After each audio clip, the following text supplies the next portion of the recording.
Warm greetings to you, billionaires all over the world. I think this is Mass Business, a platform where we discuss business. So today I'm just giving an introductory step-by-step approach to understanding business. So today we are starting with understanding business activity. Okay, understanding business activity. I hope you have got your pen in a notebook where you are writing your notes. So we are trying to understand business activity. Okay, when you want to engage into business, you need to understand the activity, the activities that takes place, the activities that take place in the business environment. So we need to understand business activity. So for a start, let me start with the concept of needs and wants. Okay, needs are resources that are critical for living, resources that are critical for living, resources that the population cannot live without. Okay, resources that the population cannot live without are called needs. For example, a population cannot live without water, without oxygen, without basic education, without shelter. So if you're a business person, an entrepreneur, investing into needs, it means even in a situation where there is pandemic like COVID, people will still demand water, people will still demand oxygen, people will still demand basic education and shelter. So these are needs. We call them needs. So it's actually a plus if you invest into human needs. Then we've got wants. Of course, wants they do give a profit, they are profitable, but when things get hard, like this lockdown and so on, people tend to forego the wants. So what are wants? Wants are services or goods, or a want is a service or a good that people desire but can live without it. For example, in this lockdown era, we can actually live without cars. Some people can, go for years. Let's say the lockdown extends for more than a year. It means people can actually live without these luxurious cars. Then this becomes wants. Okay, so wants, in simple terms, they are unlimited. You cannot actually make a list to cover all the wants. Wants are unlimited. Then you need to understand, as an entrepreneur, you need to also understand that there is an issue called factors of production. Factors of production. Factors of production, they are defined as resources. Okay, these are resources needed to produce goods and services. Resources that are needed to produce goods and services are called factors of production. So factors of production are resources needed to produce goods or services. And I think maybe to clarify to some who might not be familiar with this term, goods are tangible.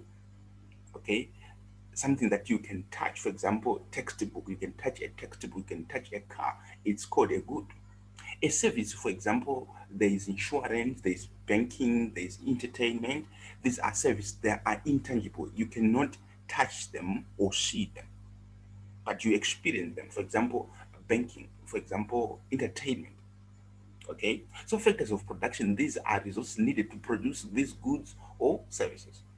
And we've got four factors of production. Number one, land or resources of nature.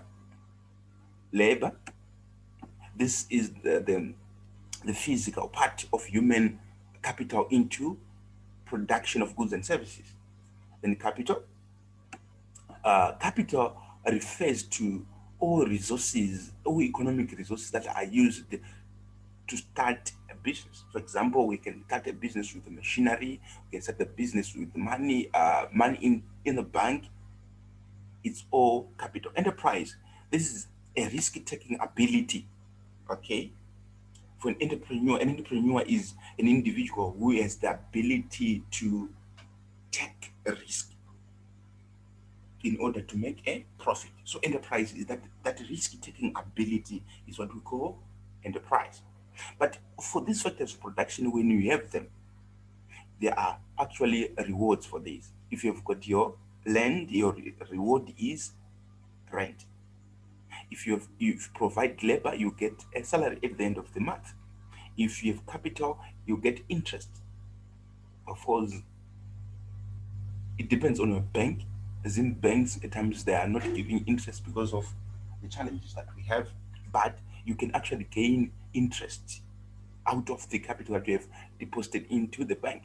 Enterprise, if you take this risk and then establish an enterprise, then you can actually gain profit at the end of that. Okay, the basic economic problem, the real basic economic problem. There are problems after problems. Everywhere there are problems. Could this be the lack of money? No. There are nations where there are trillions out there, but actually there is still economic problem. So what is this basic economic problem? Where is the root cause? Where does it emanates from? Let me show you this. Lack of money is not the real economic problem, but there exist unlimited wants and limited resources. You see, the equation is not yet balancing here. There are unlimited wants and limited resources. I think all of us we've been to grade zeros, grade one, etc. You have this seesaw. Okay, let's try to remember this. Let's say this is y and this is x. Which one is heavier? This? It means x is heavier than y. Okay? In terms of what to put on this scale and resources and wants, where do you think we can put the resources? We are saying there is a basic economic problem where we have unlimited wants and limited resources. So okay, that's a good contribution. So we are saying the heavier is the wants. The wants are on this one. Then the resources. So we have got more wants and less of the resources. Then this creates a problem. The problem now is many of the ones will go unfulfilled because there is shortage of resources.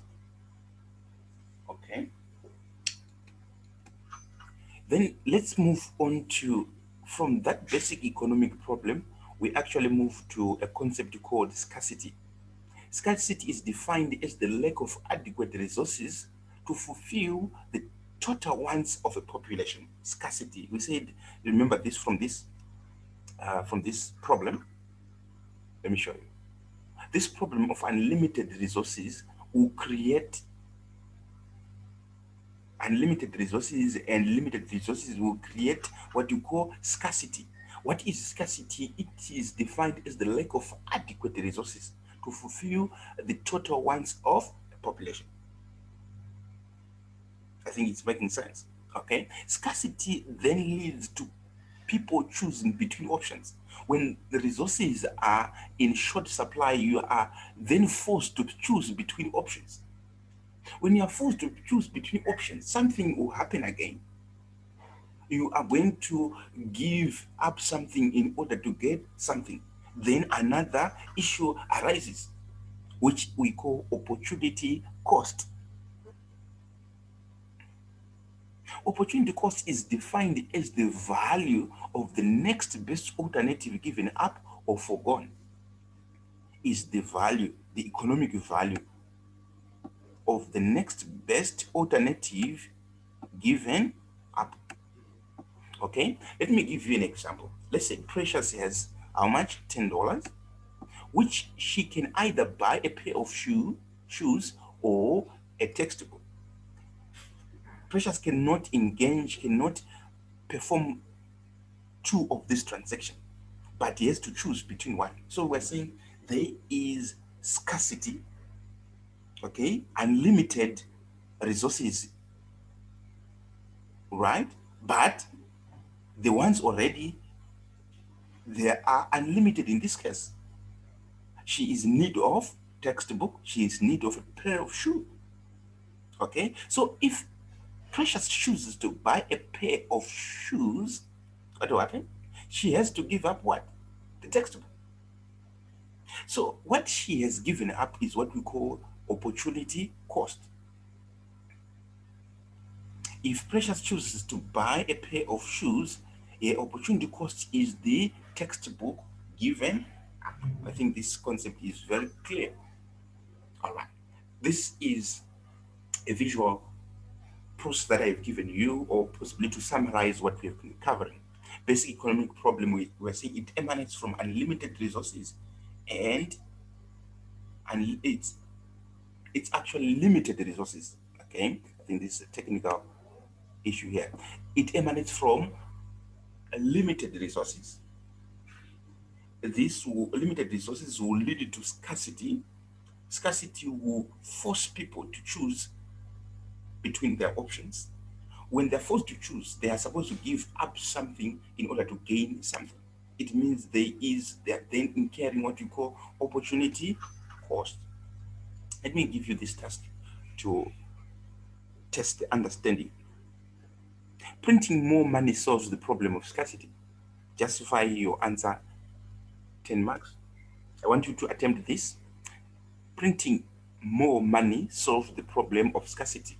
If you print a lot of money in the economy, like let's say everybody has $1 billion in his or her bank account, does this solve the problem of scarcity? So you submit your answer to into my email or to our Google Class, then I will mark and assess the understanding on this one. So thank you so much for attending our lesson. I wish you all the best in your. You can actually contact me on the details that are appearing on your screen. Thank you so much. We meet in our next lecture. Bye bye for now.